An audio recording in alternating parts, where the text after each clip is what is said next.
Let's just start here, shall we? You are not crazy, beautiful, for feeling like your whole body wants to shut down, run, cry, or even scream when you see the other woman in public.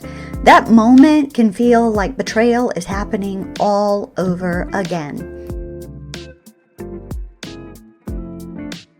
You're walking into Target, maybe TJ Maxx, Marshalls, your grocery store, your favorite shopping area, or maybe you're even walking into church and the unimaginable happens.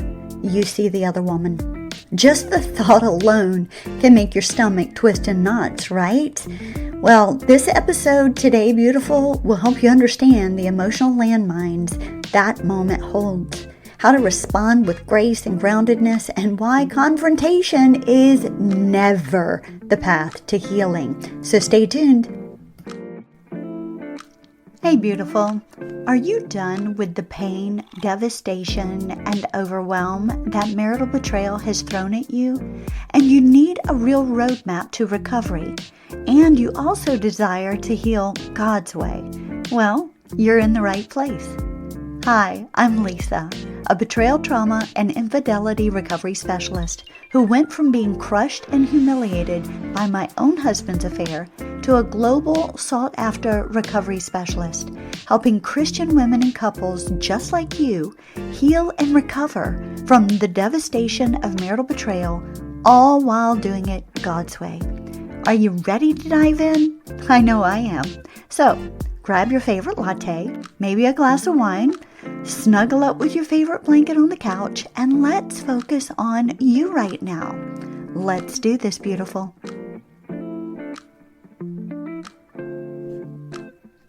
Welcome back to Beauty Beyond Betrayal. You know, it is a hard thing when you are walking through betrayal trauma. The pain is raw. It is very real. And God is waiting to breathe healing into you. He is waiting to actually step into the pain with you so that He can not only heal you, but He can set you free.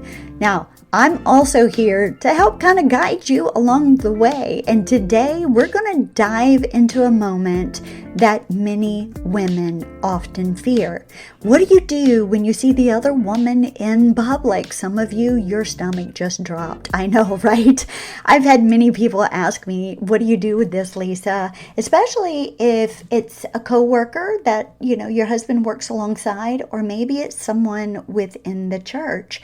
That's how it happened with me. So what do? I know that the thought can absolutely make your stomach just flip over time and time again. It can twist in knots. You can feel like you're just going to throw up. Let's just be real. Well, today, this is going to help you to understand all that emotional upheaval, because that really sets you off. And I want to help you know how to respond with grace and to be grounded in that moment. And I also really want to dive deep and help you to understand why confrontation is never the path to healing. It only leads to further trauma. So we never want to go down that path. So, beautiful. Let's dive in, shall we? Why is it that seeing the other woman triggers us so much, or even the thought of it? Well, we're going to start right there. You see, you're not crazy for feeling like your whole body just wants to shut down, that you want to run away very quickly. You want to start to maybe cry or scream. Maybe rage just fills you to overflowing when you see the other woman in public, or if you see someone that looks like her, or the thought of even running into her, right? That moment can feel like betrayal is happening all over again. Why is that? Well, because betrayal trauma isn't just emotional. It's actually neurological. You see, seeing the the affair person in person can act as a trauma trigger, and it brings your brain right back into that fight, flight, freeze mode.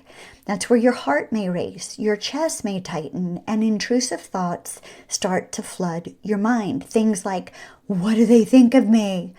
Did he love her more? Does she know the damage she caused? Did she even know he was married? Did she care that she caused so much damage to me and to my family? It's almost like time stands still and you're swallowed by this tidal wave of shame, rage, guilt, or maybe all of the above. But beautiful, here's the truth. That trigger is actually not a sign of weakness. Okay, I hope you heard that. It's not a sign of weakness. It's a sign that you're wounded, deeply wounded, and wounds can be healed. So let's just chat for a second about confronting the other woman, because I know some of you have probably thought about this. And I'll be honest, during my time of walking through betrayal myself, I had these thoughts enter my mind. But why should you never confront the affair person? There is a reason behind that. And I really want you to take note, lean in, hear me clearly on this, hear me from my heart, okay? One of the biggest mistakes that I see women make in the heat of this moment is approaching the other woman, hoping for an apology, maybe an explanation, or even just to make her feel the devastation that she caused. But please hear my heart. It never ends well. Getting an apology is not going to happen. An explanation? No, it's not what you think. And are you going to make her feel the devastation that she caused? No. Why is that? Because she was involved with your husband. She wants to hold on to that relationship and is going to say or do anything to do that. And it's going to go south very quickly. Thus, it never ends well. And here's why. You won't get the closure you're hoping for. Let's just speak truth. Closure comes from within, not from a person who co-participated in your pain that caused you agony. You never get closure there. You're not going to gain that from her. All you will gain is more trauma, which leads me to number 2. It can re-traumatize you. Her response, whether it's smug or dismissive or even by chance apologetic, can reopen wounds that were starting to heal in the first place. I mean, if you're in the Roadmap to Recovery, if you're in one of my programs, you're healing, beautiful. Why would you want to re-traumatize yourself and actually, just sabotage the healing that has already begun? And here's number 3. It actually gives your power away. Yes, it does. You're placing your emotional safety in the hands of someone who has already proven to be extremely unsafe. I hope you paused and heard that. Yeah. You're placing your emotional safety in the hands of someone who has already proven to be unsafe. Remember, you're not to give your power away. The way you actually stay in control is to respond accordingly, which means not to even put yourself in that predicament in the first place. So you don't do those things, okay? Remember, you're not responsible for holding her accountable. God is. You're responsible for protecting your peace, stewarding your healing, and walking in integrity, character, dignity, and purity of heart. So what do you do? What do you do instead of actually walking up to this person if you see them in public? Well, there are 3 best practices that I want to share with you really quickly. You should do these things when that awful moment happens and she's there, maybe across the store or even beside you in line or even near you at church. So let me walk you through these 3 best practices that will help you stay grounded and empowered. Here's your first one. Regulate your body first. That's where you're going to pause Like, even if you have to go to a dressing room, go to the bathroom, go to a different part of the store, but pause, take a deep breath, and get back into your body. Get back into the present, because remember, you're triggered. And that pulls you back into the past, back into the betrayal. So I want you to stop, and I want you to re-present yourself, ground yourself. Feel your feet on the ground. Your jaw is probably very tense right now, so just take a moment, breathe in through your nose and out through your mouth, and relax your jaw. Maybe hold your head up, even stretch and elongate your neck. Hold your shoulders back and round them out, and then say quietly to yourself, I am safe, I am loved, and I am healing. And I'm not in the betrayal right now. I'm here, and God is with me, and I'm okay. I know this is a painful moment, beautiful. And this moment, while it is painful, it will pass. You don't have to stay stuck in it. So here's your second best practice.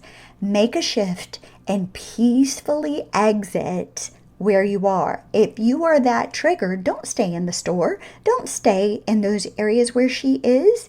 You have the freedom, and you are in control of yourself, so you can walk out, or you can stay if you're that confident. There is no shame in walking away. In fact, it's actually wisdom. If possible, exit the location with your head held high. Seriously, do not look down. Hold your head up high. You did nothing wrong. You have no reason for shame here. You don't need to prove anything to anyone. Walking away is not a weakness. It's actually a power move. You're the one walking in dignity and integrity here.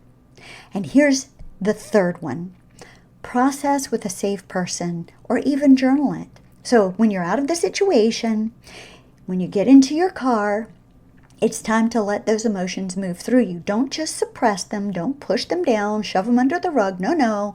Remember, we don't do that. We process our emotions. Let them move through you so they don't get stuck inside of your body.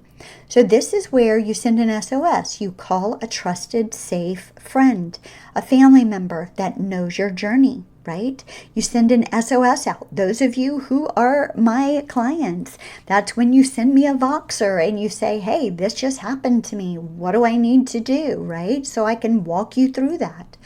Talk it through with your coach, or even journal it out in the notes section of your phone. Take a moment in your vehicle, breathe through it, cry, yell, shout, whatever you need to do, and then journal through it. I'm triggered. This is what happened to me. This is how it made me feel. This is where I felt it in my body. These are some breathing techniques I used, or some somatic techniques, or some brain rewiring that I did. And this is the outcome. Now I feel better, right? Ask yourself questions as you're journaling, like, what was I feeling during that moment? What did that moment bring up for me? What lie tried to attach itself to me? And what is God's truth right here and right now? You see, beautiful, this is where real healing happens. It happens in the processing, not in the reacting. So if you have ever seen the affair person out in public, the other woman, or if you have ever thought about it and you felt like you were drowning in that moment, please know that you're not alone. You're not broken. You're not weak. You're actually healing. Those are feelings that come up that need to be processed. These triggers are painful, but while they are painful, they're also temporary. And remember, they're indicator lights to remind you of what still needs to be healed. And every time you choose to protect your peace, walk away with integrity and dignity in tow, and process that moment with God, you reclaim more of your strength. Listen, God is not finished with your story, beautiful. In fact, He's just getting started. There is beauty beyond this betrayal, and with the right tools and truth, you'll walk into it one step at a time. And if you're ready for deeper healing, I'd love to invite you into my self-paced 30-day program. It's called 7 Pillars of Healing from Betrayal Trauma. It is a 30-day program that actually walks you through your first 30 days of healing. And it's filled with practical tools, biblical truth, and soul-restoring support that will meet you where you are and help you move forward God's way. And it's only priced at $47 right now. That is a steal. So grab it below in the show notes where it says 7 Pillars. Click on it. It'll take you right there. So beautiful. Thank you for joining me today on Beauty Beyond Betrayal. Listen, I'm cheering you on and I'm praying for your continued healing and strength. So until next time, hold fast to hope, my friend. You're deeply loved, you're fiercely seen, and you're never forgotten. So, stay strong in God's grace. This is Lisa Limehouse, your host, and I'll see you again soon. Be blessed. Thanks for stopping by and spending a little time with me today. I hope you enjoyed today's show and you found hope, healing, and encouragement. Please remember to subscribe to my podcast and leave a review. You can even screenshot this episode. You can share it out on Facebook and IG stories. This is how we get the message of hope and healing out to all women and couples who are in need of restoration after betrayal. And if you're ready to move out of that devastation and take the next step in your healing journey, well, make sure to reach out. Schedule your coaching session today. Until next time, love God, live your life passionately, and always choose joy in the midst of any circumstance that you may face. Cheers to you, beautiful.